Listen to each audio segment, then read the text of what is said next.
Hello, and welcome to a brand new episode of Loud and Proud Mamas. My name is Justine, And my name is Laura. and we are here today with a brand new, excellent episode for you. We got some good stuff all lined up for you to kick things off. Let's talk about daycare. How's daycare going, daughter? It's going pretty good. As I think I've mentioned before, we had a bit of a rough start, but she really seems to like her educators now, and she gets excited to go in the morning. They send pictures home sometimes, and there's a picture of her and her educator and some of her friends on our fridge, and every morning when she's having breakfast, she'll just point and say the names and get all excited. So it's really nice to see that. That's so sweet. What about you? Good. My son, very recent into daycare. He just started a few weeks ago. There's another baby about his age also starting daycare, and the educator sent us a photo of both of them, what looks like playing together. Like they're side by side and they're both looking at the toy set. And so I wanted to ask you, like, at Aw. 11 months, are they playing together? Like, does he have a concept of that at that age? From my understanding, at this age, what's developmentally normal is parallel play. Yeah. So kind of playing, not understanding the concept, like they're not able to understand the concept of sharing yet. That's why you'll often see kids just grabbing things out of other kids' hands. They don't understand that you take turns and you share. But it is normal for them to enjoy the presence of other kids and babies and play next to them, not necessarily engaging in imaginary play with them yet. I think that's what's going on, because the educator says that they'll move as a little duo. They'll go to the kitchen set, they play with that for 10 minutes, and they're like, okay, we're going to go move over to the tool set. And they like to crawl together, Aw. which is very, very cute. That sounds so cute. Yeah. My daughter, from the stories that I've heard, she's obsessed with dolls and babies. And I mean, obsessed. Like throw cats in the mix, and those are her 3 favorite things. But when it comes to daycare and playing with the other kids, so there's one little baby in her class who all the other ones are around her age, but one little one who cries a lot. And my daughter apparently always goes up to her and taps her head when she's crying and gives her sus when she's crying, or her bottle. And sometimes she'll go up to the educators, they told us, and say, Baba Dodo. Baba Dodo, meaning that the baby needs to have a nap. Yeah. And then she'll kind of rock herself, like rock the baby. And so that's one mode, which is very sweet and very nice. And her second mode, when it comes to her dolls and babies, is she is extremely possessive of all the dolls in the daycare room. So they have a bunch of dolls, and no one is allowed to touch them, apparently, her teacher says. So she is in charge of all the dolls, and she needs them all the time. And if anyone tries to take her babies, she gets very, very upset. Oh my goodness. That's so silly. And listeners, let me know if this is your case, if your kids also play with dolls, and if they do this. But all the dolls need to be naked all the time. They never have clothes on. She just always wants to take the clothes off the dolls. And it's something that I've seen quite frequently with other little kids too. Every time we go over to friends' houses with dolls, the dolls are always naked. So, I don't know. Does your kid take clothes off dolls too? I gotta get some dolls for my son. At daycare, apparently he is also very interested in the baby dolls. So maybe for Christmas we'll have to get some dolls for him. We definitely have a good amount of baby doll accessories and doll-like things in our daughter's Christmas list this year. So we'll be right there with you. Yeah, oh man, Christmas time. Moving on to our second segment, our much beloved recurring segment, Pro Tips from Amateur Moms. And this week's topic is all about baby led weaning. Laura, what do you have to say about baby led weaning? It was a little while ago that we started that. So we started around 6 months. And so that was a good year ago now that she's been on solids. And it was fun, but a little stressful too. I know that there's 2 approaches that people usually take. The puree, or which is the traditional weaning, where you start with pureed foods and then you get consistently more chunky until they're on more solid foods. Or you do the baby led weaning, which is self-feeding, and the large chunks and the large pieces and things prepared safely. But it can be a little controversial because I know some people get very anxious when they think of babies and big pieces because of choking. And there was a little bit of anxiety there for sure. But what we really loved about Baby Led Weaning was it's basically them eating what you're eating, just prepared properly or prepared in a baby safe way. So it's very easy to do on the go. You don't have to bring puree food with you. You don't have to have totally different meals set out. So we really liked that aspect of it, but I definitely needed to do a bit of research for it. Yeah, I did a lot of research too. We did kind of a hybrid where we did start with purees, but we did progress pretty quickly onto chunks, and we always had my son feed himself. It was a pretty good success. From day one, he was very interested in food. While he did gag, we never had any choking, which I've been really Mm-hmm. happy about. For the purees, hummus, obviously, the Yep. classic. That was a really good one. But one tip that I really liked is when you buy a big cut of meat like pork shoulder or chuck roast, these kinds of meats break down over a long time of cooking. You can either throw it in the slow cooker or you can put it in a cast iron in your oven. After a couple hours, you can basically shred it with two forks and then you add the sauce, the braising liquid that it was cooking in, and it makes a really nice soft Mm-hmm. texture for your baby to eat. I didn't know this, but apparently meat is very Mm-hmm. important when they start the baby led weaning at 6 months because their Mm-hmm. iron stores are going down. So actually, they should be eating meat. And so, little man got some pork shoulder, he got some chuck roast, he got, all those meats shredded up, and that was a good transition from the purees to the more solids. Yeah. That's great. So we actually also did a combination of the purees and the baby led weaning. And what I did was one of the resources or one of the community organizations where I live had a workshop where you got together in their organization and you cooked baby meals together. So there was like 4 or 5 of us, and this way you can make big portions, and rather than cooking it all for yourself, everyone would go home with containers of each things that we made. And then you would Oh. freeze it in the freezer in little pods so that they could try all kinds of different foods. And this was really awesome because it allowed us to introduce foods that we might not necessarily buy on our own and introduce different textures, different types of preparation. And it was really, really quick to do. So we had 5 sessions where we went for the afternoon, so over 5 weeks. And we actually had to buy a chest freezer to store all the baby food that we made. Oh, wow. So I definitely recommend looking up community organizations near you and seeing if they do this type of program. Or if you're a friend group that has, several young babies, you can alternate who you go to and just do a day of batch cooking. And then where you all make your baby food and you can prepare it out if you want, if that's something you're interested in. We found having these little freezer pods with the baby food at the beginning so helpful. And it was a great way to make sure that she was trying lots of different things every day and being exposed to lots of different flavors and textures and cooking styles. So it was great. What kind of stuff were you making? So the first week we really started with like more of the traditional baby food. So it was like the pureed fruit, pureed vegetables, pureed meat. And then each week we got more complex. So we would leave usually with 4 or 5 different types of food. So, like we might have squash one day and like a carrot and, broccoli puree mix one day. Or as it got more complex, we made like mini little shepherd's pies, which was like pureed sweet potato was the potato part. And then it was pureed pork, I think, as the meat. And then creamed corn, and then we layered them in little muffin tins and then froze them, No. and they would have little mini baby shepherd's pies. We made like couscous balls one day with shredded meat, vegetables, couscous. There was just tons of things. Every week there was different things that we were exposed to, and it was really a great workshop.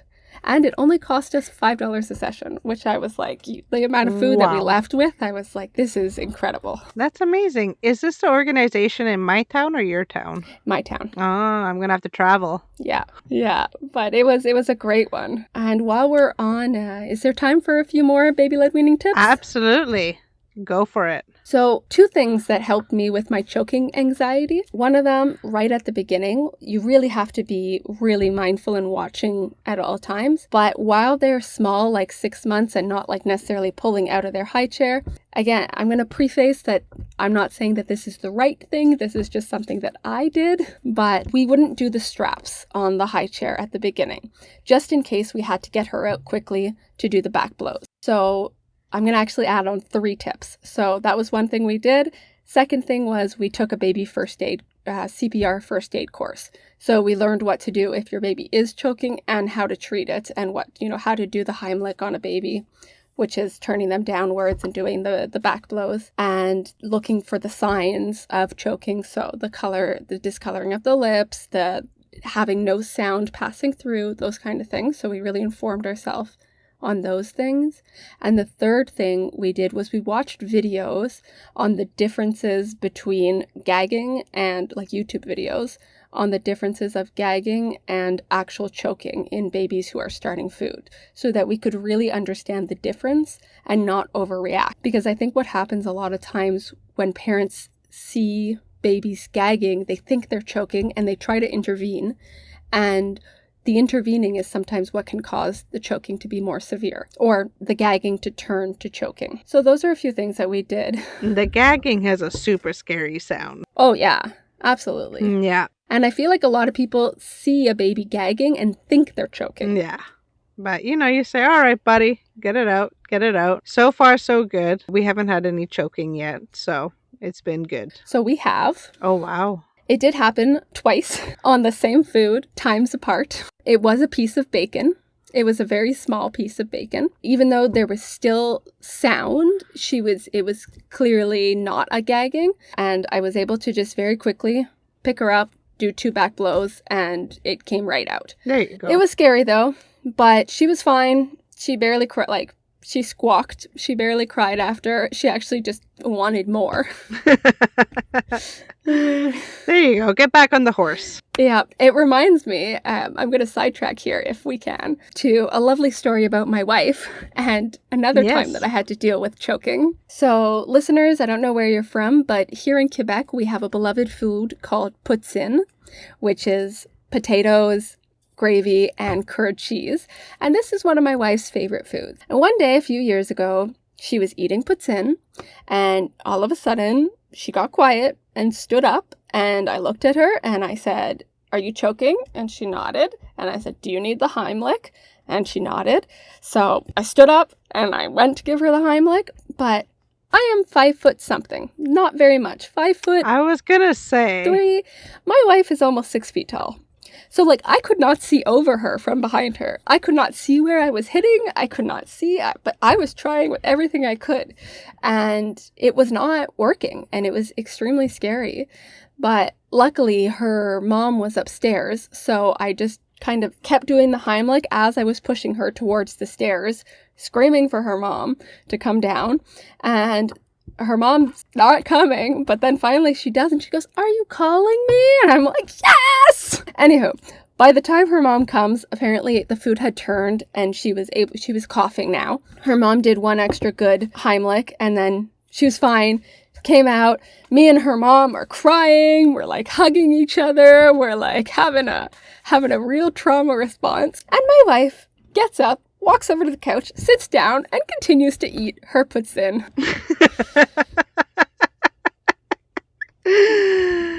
That's real Quebecer right there. That's true Quebecer. Peak Quebecer. That's really good. That's really good. I was going to say that, listeners, you haven't met the wife or you haven't seen Laura in person, but there is a bit of a height difference between the two of you. And just going back to baby led weaning briefly, Of course. I don't know if this was your experience, but every adult over the age of 50, I have had to explain baby led weaning 10 times in a row. Oh, yeah. My parents, my in-laws, friends, like my sister's boyfriend's parents who also met my son, I had to explain to them. They're like completely on the like jar of baby food, here comes the airplane kind of mode of feeding babies. They're like, "Oh, okay, so what is he going to eat?" I'm like, "Whatever you're making. Whatever you're making, he's going to eat and he's going to have a good time doing it." And just like the joy on my mom's face the first time it clicked for her that she could Hmm. feed, like she could cook food and like feed it to him, and he was like, "Nom, nom, nom, nom, nom, so good, thank you." And like she was just so excited about that. I remember she was watching him take fistfuls of food and like chew it and swallow. She's like, "How did you teach him that?" I'm like, "No, we didn't teach him that. He just, developmentally appropriate age to do it, and now he can do it." I have to say, I am quite jealous of the way your son eats. We had you and your son over one day for lunch, and I remember seeing the portion, and I was like, wow, that's a good eater. That's a good baby.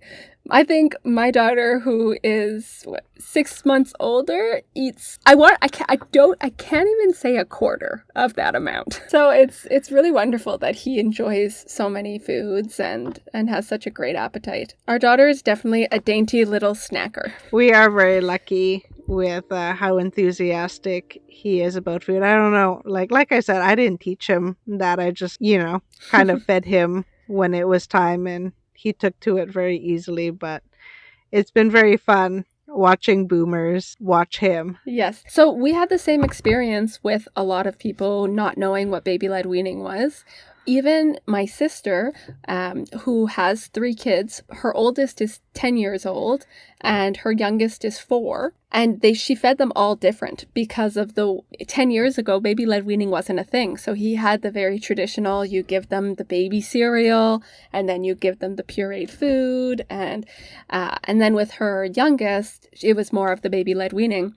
But just looking at that discrepancy of just over a 10-year span, things have changed so much in the way that we feed the kids. It's pretty cool.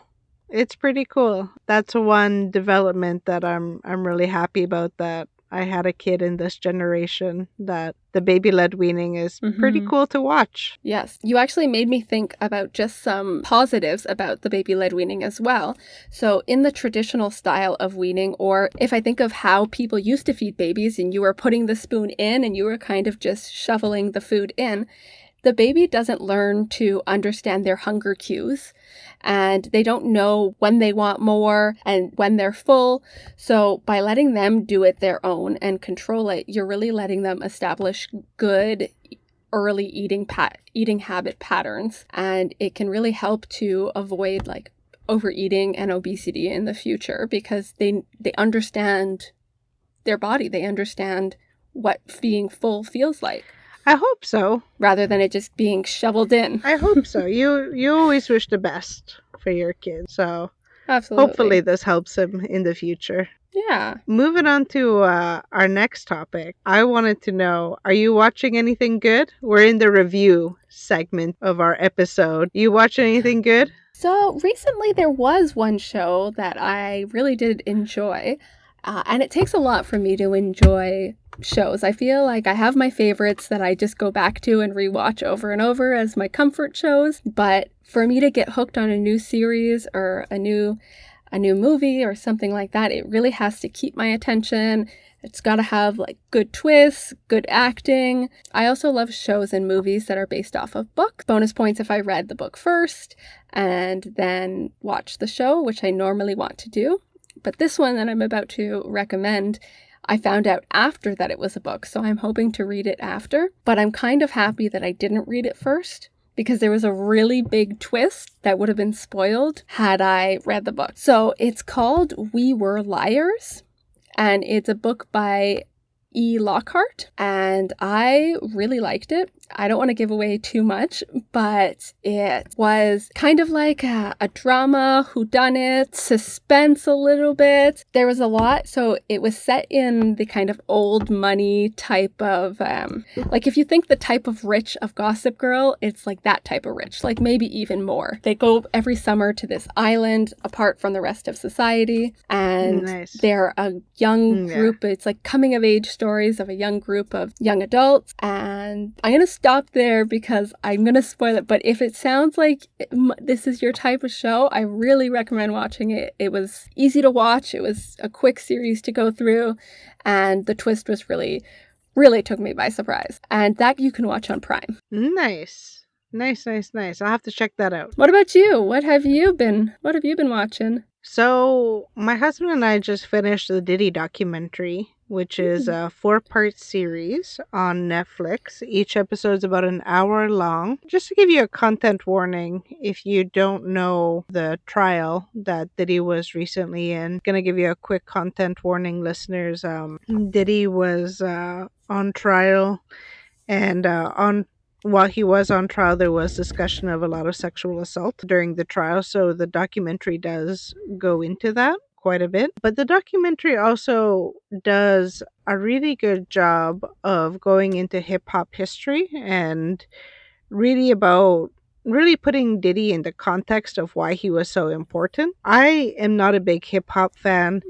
So this documentary was just like really illuminating to like find out that, you know, he was a producer for so many different people, for so many different bands.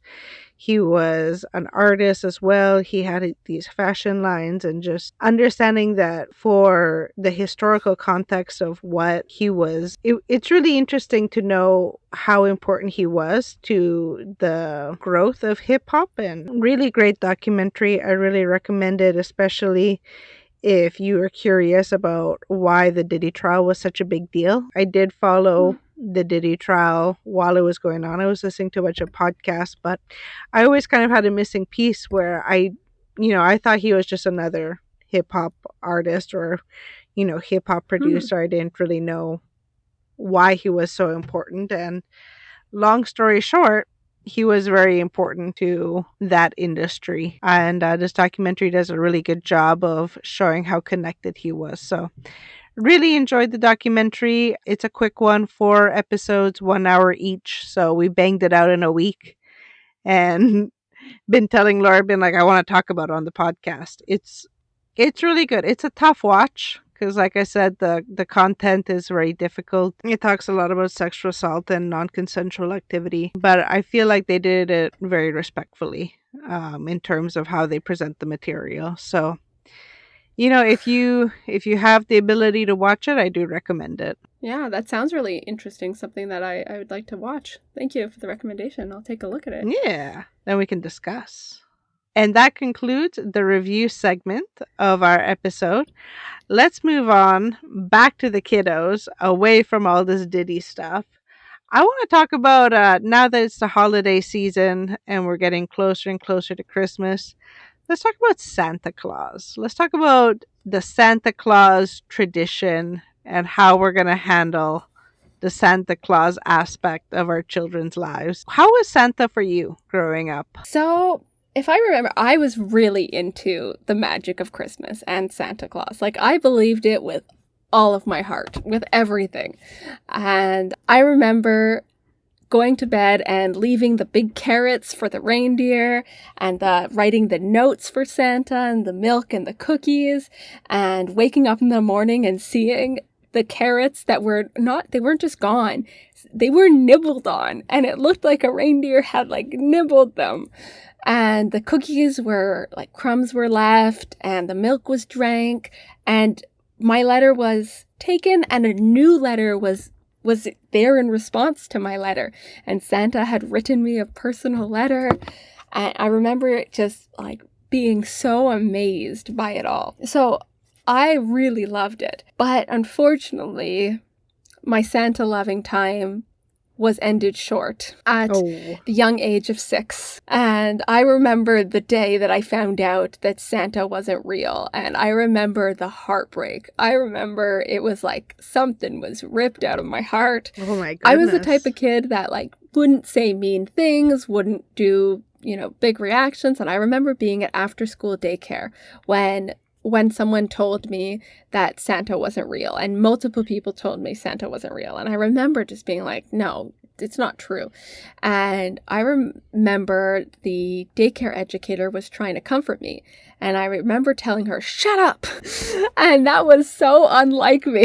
And I remember getting in trouble for that and having a big talk with my mom about it after, and her explaining the whole Santa thing, and that, even though we know he's not real, the magic of Christmas can still live in our hearts. And like, he was based on a real person, and that, a person who is very generous and gave lots of gifts to kids. And that's what we remember when we do this tradition of Santa giving presents. So it was quite the process. But luckily, I got to relive the joys of Santa when I have a younger brother who's 10 years younger than me.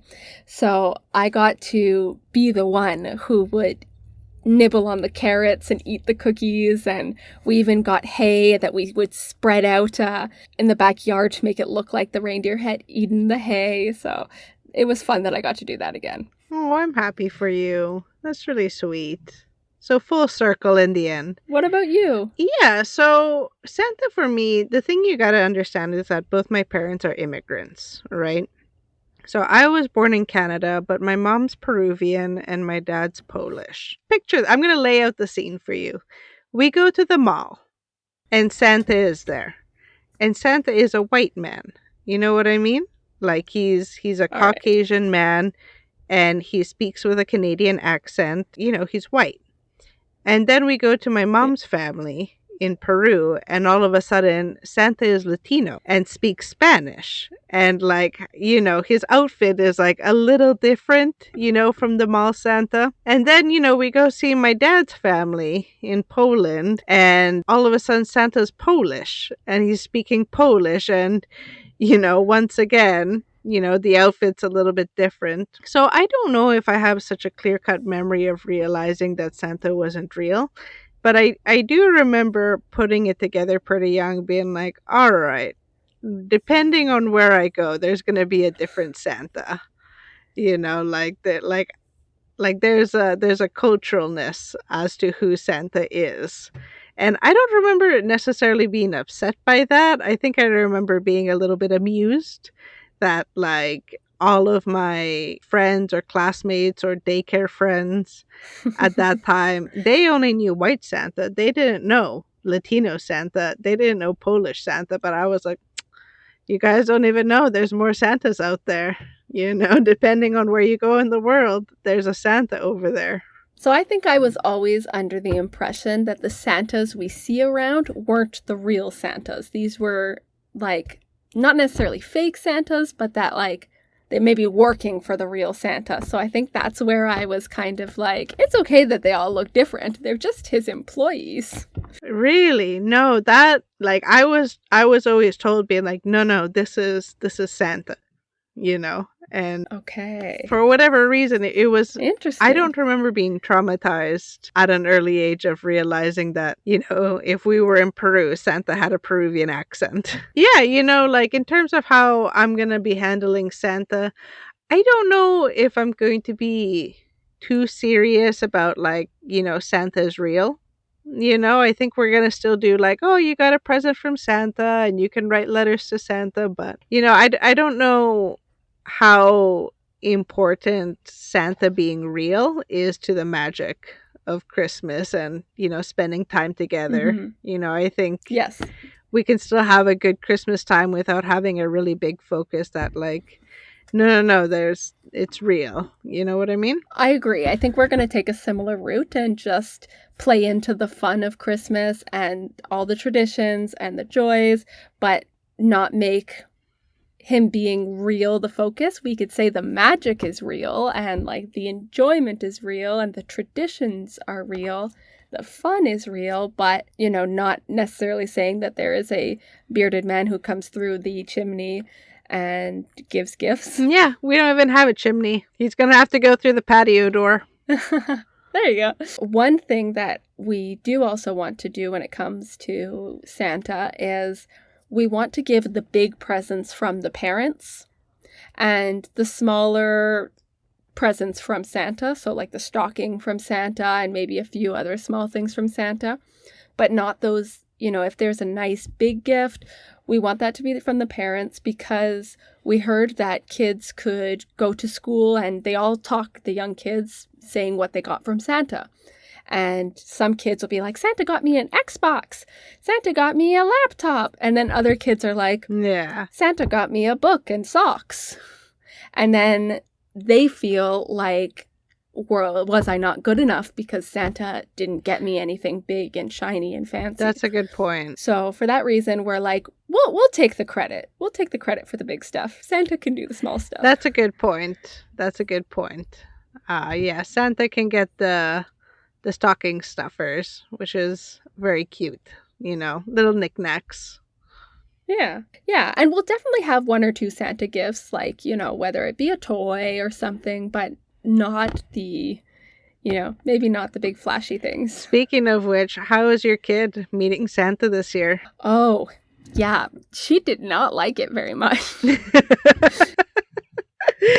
Last year, she was fine. At 6 months old, she was laughing and smiling and standing up on his lap.